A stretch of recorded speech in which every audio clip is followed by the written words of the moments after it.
अरे निधि, चल आइसक्रीम खाने चलते हैं। मुझे नहीं जाना कहीं आइसक्रीम वाइसक्रीम खाने। मुझे नहीं करनी फिजूल खर्ची। निधि, इसमें फिजूल खर्ची क्या है? चलते हैं, आइसक्रीम खाकर आ जाएंगे। सुबह ना आरव ने स्कूल जाना है, उसे स्कूल भी भेजना है। लेट हो जाएंगे। मुझे नहीं जाना। अरे निधि, वैसे भी आरव कहाँ सोता है 11 बजे तक। इस बहाने वो भी थोड़ा घूम लेगा। और अभी तो 8 ही बजे हैं। चलते हैं ना, आइसक्रीम खाकर आते हैं और इस बहाने आरव भी घूम लेगा थोड़ा। बोला ना मुझे नहीं जाना। मुझे नींद आ रही है, मैं जा रही हूँ सोने। लगता है निधि अभी भी कल वाली बात को ही लेकर बैठी हुई है, इसीलिए ये इतने गुस्से में बात कर रही थी। सच में इस ऋतु ने ना हमारा घर खराब कर रखा है। और ये निधि, ये अपने तो दिमाग से काम लेती नहीं है, बस सारी बातें मानती है उसी की। निधि, मैं ये कह रहा था, चल आज मूवी देख कर आते हैं। तू कई दिन से बोल रही थी ना। कोई जरूरत नहीं है फालतू खर्चे करने की। पैसों की कीमत समझो। पैसों की कीमत पता है तुम्हें? पैसे कैसे कमाए जाते हैं, कहाँ से आते हैं? पैसे पेड़ पे नहीं उगते हैं। निधि, मुझे पता है तुम मुझसे किस बात पर नाराज हो, लेकिन दूसरों की देखा देखी करके दिखावा करना कोई अच्छी बात नहीं है। और आरव, वो मेरा भी बेटा है। मुझे भी उसके भविष्य की चिंता है। बस इसीलिए मैं उसके लिए सेविंग करता हूँ, ताकि जब उसे जरूरत पड़े तो उसे पैसों की कभी कमी महसूस ना हो। अच्छा, आपने मुझे बताया नहीं। इसमें बताना क्या है? आरव मेरा बेटा है, मुझे उसके भविष्य की चिंता है, इसलिए मुझसे जो बन पड़ेगा मैं उसके लिए करूंगा। तो सुनिए जी, आप ना एक काम कीजिए, आप ना मेरी सारी गोल्ड वाली ज्वेलरी ले लीजिए और मेरी सारी ज्वेलरी को बेचकर आप आरव का ना शहर के सबसे महंगे और सबसे बड़े वाले स्कूल में एडमिशन करा दीजिए। देखिए जी, मैं बस इतना चाहती हूँ कि हमारा आरव शहर के सबसे टॉप स्कूल में पढ़े। निधि, तुम अभी भी उसी बात पर अड़ी हुई हो। मैं मानता हूँ जिस स्कूल की तुम बात कर रही हो वो शहर का सबसे महंगा स्कूल है, सबसे बड़ा स्कूल है, लेकिन इसका मतलब ये तो नहीं है कि वो अच्छा ही होगा। निधि, महंगे और अच्छे में फर्क होता है, इस चीज को समझो तुम। अच्छा चलो, मान लो मैंने कहीं से भी पैसे का अरेंजमेंट करके उसमें आरव का एडमिशन करा दिया उस स्कूल में, लेकिन एडमिशन के बाद हर महीने के और भी तो खर्चे होते हैं, उन्हें भी तो पूरा करना पड़ेगा ना। और निधि, ये कोई 1 साल की, 2 साल की या 6 महीने की बात नहीं है, ये पूरे 12-13 साल की बात है। कहाँ से हम इतनी भारी भरकम फीस का अरेंजमेंट करेंगे? आरव मेरा भी बेटा है, मैं भी उसकी भविष्य की चिंता करता हूँ, लेकिन जितनी चादर है उतनी तो पैर पसारने चाहिए ना निधि। हम उसकी फीस अफोर्ड नहीं कर सकते उस स्कूल में। और निधि, बड़े स्कूलों के ना और भी बहुत खर्चे होते हैं, एक्टिविटी के खर्चे, ट्रांसपोर्ट के खर्चे, तो फिर हम उन्हें कहाँ से भरेंगे? निधि, हम आरव के लिए ऐसा स्कूल चुनेंगे जहां पर पढ़ाई की वैल्यू हो। मेरा मानना यह है कि हमें स्कूल की ऊंची ऊंची बिल्डिंगें और स्कूल में कैसा खाना मिलता है, स्कूल से खाना प्रोवाइड होता है, हमें ये सब चीज देखकर अपना बच्चे का एडमिशन नहीं कराना चाहिए। और निधि, ये भी तो देखो, हमारा बच्चा अभी बस 4 साल का है। और निधि, मैं सच में तुमसे वादा करता हूँ, जब हमारा बेटा बड़ा होगा मैं उसकी पढ़ाई में कोई भी कमी नहीं आने दूंगा। मैं उसे अच्छी से अच्छी पढ़ाई दूंगा, उसे जिस चीज की जरूरत होगी वो आगे से आगे पूरी करूंगा। लेकिन निधि, मैं इतने बड़े स्कूल में उसका एडमिशन नहीं कराऊंगा। और बड़े से मतलब नहीं है यार, वो महंगा बहुत है, उसमें फालतू के खर्चे ज्यादा है। उसमें खाना स्कूल से प्रोवाइड कराते हैं, उसका खर्चा ज्यादा है। वहां पर कोई ट्यूशन होता, एक्स्ट्रा क्लासेस होते, तो उसमें पैसे खर्च करना अच्छा लगता है निधि। लेकिन एक्टिविटी के नाम पर वहां पर खर्चे होते हैं, पढ़ाई को कम वैल्यू दी जाती है उधर। मेरी मानो निधि, हमें अपने आरव के लिए ऐसा स्कूल चुनना है जिसमें पढ़ाई की वैल्यू हो। देखिए जी, क्या कमी है हमारे पास?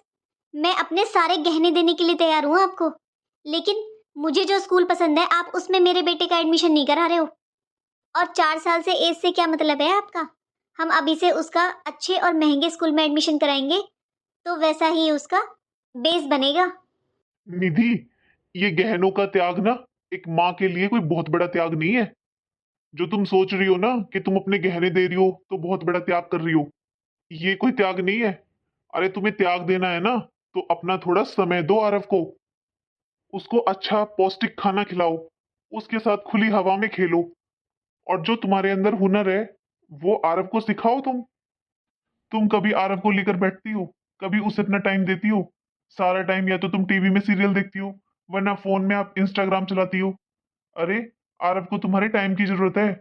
मैं घर से बाहर रहता हूँ, मैं ड्यूटी पर रहता हूँ, लेकिन तुम घर में रहती हो। वो तुम्हारे साथ ज्यादा टाइम स्पेंड करता है। वो जैसा तुम्हें देखेगा वैसा ही करेगा। और निधि, जो तुम ये ऋतु की देखा देखी कर रही हो ना, ये ठीक नहीं है। अरे वो दोनों अकेले हैं, उनके ऊपर कोई जिम्मेवारियां नहीं है, लेकिन मेरे ऊपर अपने माँ बाप की, अपने बहन भाई की भी जिम्मेवारियां हैं। चल मैं ऑफिस निकलता हूँ। वैसे भी मेरे बहुत सर में दर्द हो रहा है और मुझे नहीं लगता तेरी कुछ समझ में आ रहा है। अरे आशु, नाश्ता तो कर ले बेटा, मैंने नाश्ता बना दिया है। नहीं माँ, आज मुझे नाश्ते की जरूरत नहीं है, मेरा ऐसे ही पेट भरा हुआ है। अरे बेटा, मुझे तुम्हारी सारी बातें सुनाई दे रही थी और मैं बीच में बस इसलिए नहीं बोली, कहीं ऐसा ना हो मेरी वजह से तुम दोनों में लड़ाई बढ़ जाए। और निधि बेटा, जितनी अपनी चादर होती है ना उतने पैर पसारने चाहिए। बहू आरव जितना तुम्हारा है ना उतना ही हम सबका भी है। पर ये तो सोच, तेरा पति अकेला कमाने वाला है इस घर में। तुम्हारे ससुर जी है, उनको तुम्हें पता ही है कितनी पेंशन मिलती है, उसमें तो घर खर्च भी बहुत मुश्किल से चलता है बेटा। क्यों परेशान कर रही है घर में, क्यों अपने घर में कलेश कर रही है बेटा? और तू बस ये देख रही है कि वो बहुत महंगा स्कूल है, बहुत बड़ा स्कूल है, ये नहीं देख रही है बेटा वो कितनी दूर पड़ता है।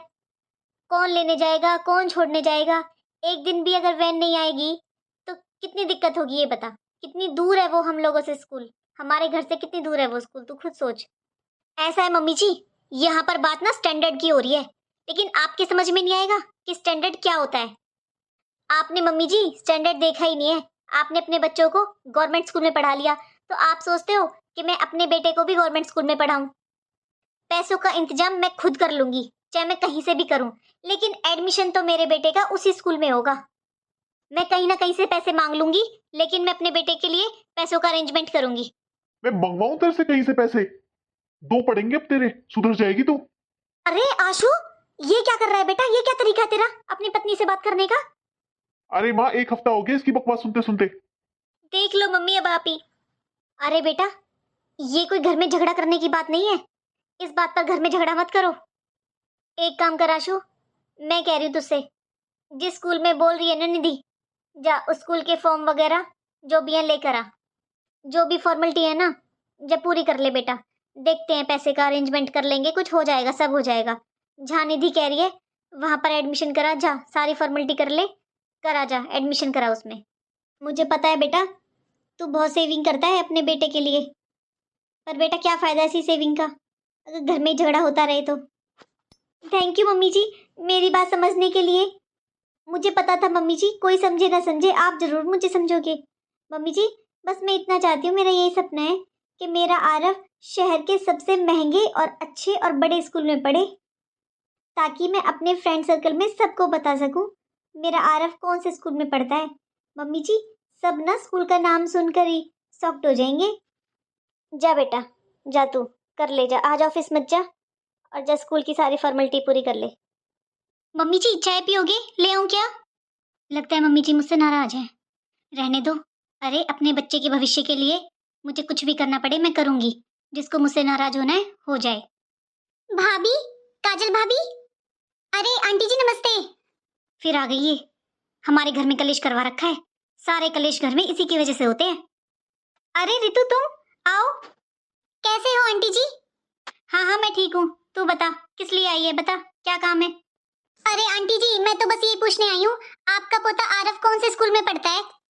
अरे पता है, जब से मैंने अपनी बेटी अवनी का ना इतने बड़े स्कूल में एडमिशन कराया है ना, मैं तो बहुत परेशान हो रही हूँ।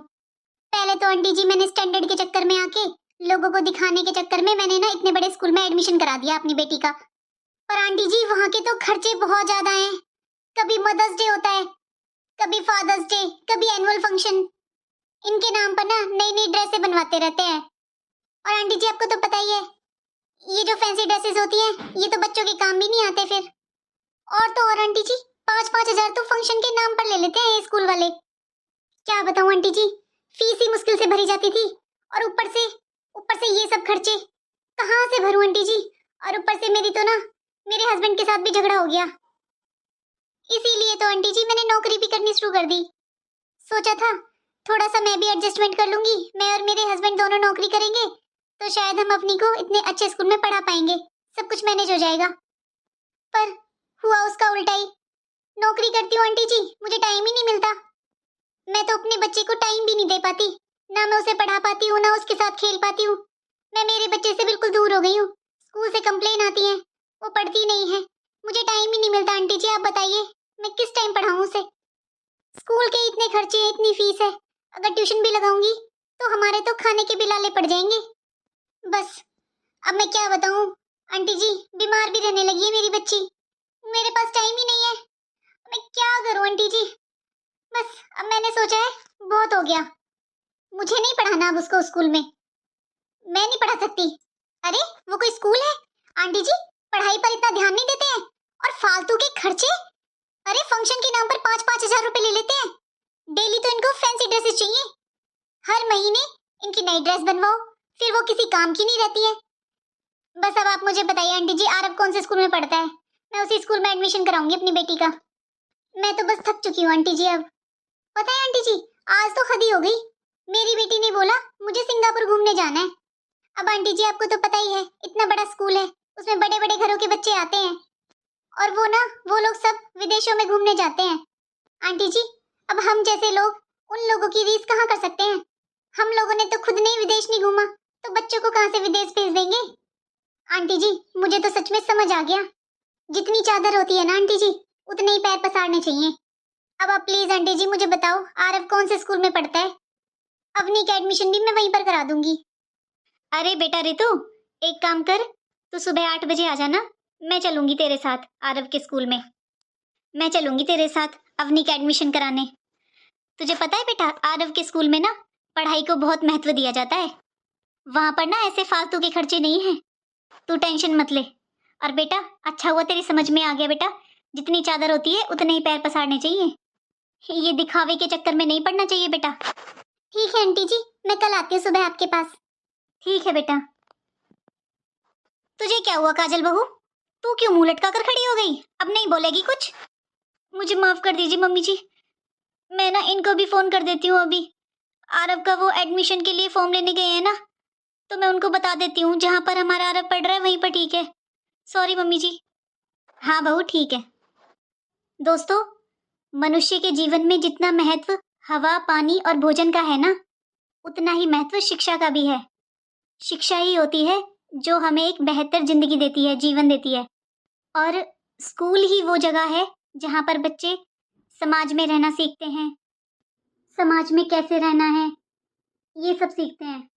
शिक्षा नहीं बताती कि हमें क्या सोचना है, बल्कि यह सिखाती है कि हमें कैसे सोचना है। लेकिन आजकल ना बहुत सारे लोग बड़े स्कूलों के चक्कर में पड़ चुके हैं, दिखावे के चक्कर में पड़ चुके हैं। मैंने ना कुछ लोगों के मुंह से सुना है कि हम ना अपने बच्चों को इसलिए नहीं पढ़ा पाए क्योंकि हमारे पास पैसे नहीं थे। तो भाई सरकारी स्कूल किस लिए हैं? सरकारी स्कूल में भी पढ़ सकते हैं बच्चे, तो जिनको पढ़ना होता है ना वो सरकारी स्कूल में भी पढ़ लेते हैं। तो बस मैं तो यही कहूँगी आप सबसे कि अपने बच्चों को ज़रूर पढ़ाएं। तो दोस्तों, आपको ये छोटी सी स्टोरी कैसी लगी?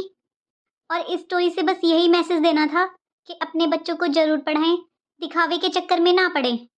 हमारे बच्चे पढ़ेंगे तभी तो आगे बढ़ेंगे ना। मेरा मानना ये है कि पढ़ने से ही बच्चे शिक्षित और सभ्य बनते हैं, और जो एक शिक्षित व्यक्ति होता है ना वही समाज में सही बदलाव ला सकता है। इसलिए अपने बच्चों को ज़रूर पढ़ाएं। और आपको कैसी लगी हमारी छोटी सी स्टोरी प्लीज़ कमेंट कर कर बताइए, और वीडियो को पूरा देखने के लिए धन्यवाद। राधे राधे।